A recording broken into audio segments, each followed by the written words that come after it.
Science, philosophy, and the modern theory of emergence often stand as towering voices in our age, claiming authority over truth.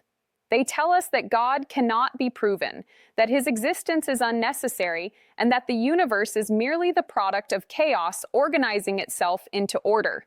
Yet this claim rests on a profound misunderstanding, not of science or philosophy, but of God himself. Science, by its very nature, is limited to the observable, the measurable, the repeatable. It is a noble pursuit, but it is confined to the natural realm. God, however, is not a specimen to be placed under a microscope, nor a formula to be solved in a laboratory. He is spirit, transcendent yet immanent, actively present in creation, commanding, sustaining, cleansing, and forming man through his word and spirit. To demand that science prove or disprove him is to ask a candle to illuminate the sun. God never submitted himself to the jurisdiction of science, and therefore its silence on him is not evidence of his absence, but of its own limitation. Philosophy, likewise, is a noble discipline.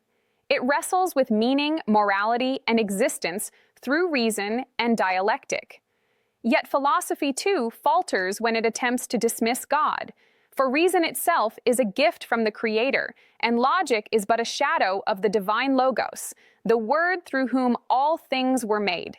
To argue that philosophy cannot prove God is to forget that philosophy itself is a tool, not a throne. It can point toward truth, but it cannot contain the fullness of Him who is truth. And then comes emergence, the idea that complexity arises naturally from chaos, that order is born from randomness, and that life itself is but the accidental product of endless collisions. This theory, poetic in its imagery, imagines buckets of paint spilled upon the ground until shapes appear that resemble faces or words. But this analogy reveals more than it intends, for even in the chaos, the human heart instinctively seeks meaning. We are not satisfied with randomness. We are compelled to ask, why? That very compulsion is evidence of the immanent God, who placed eternity in our hearts and calls us to see beyond the surface of things.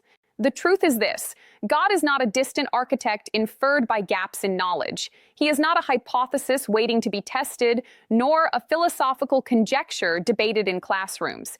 He is the immanent God, ever-present, ever-commanding, ever-sustaining.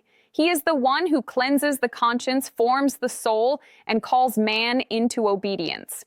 His reality is not subject to the verdict of science, philosophy, or emergence because he is the ground of their very existence. Without him, there is no order to study, no reason to debate, no life to emerge.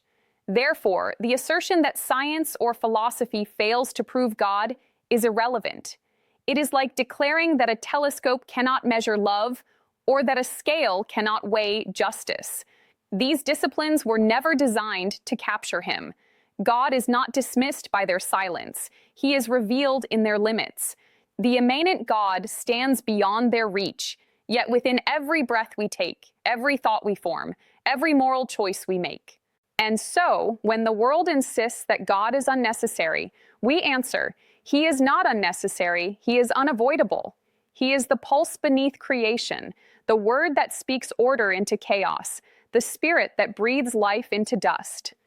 Science may measure the stars, philosophy may ponder their meaning, and emergence may describe their patterns, but only God sustains them, and only God gives them purpose.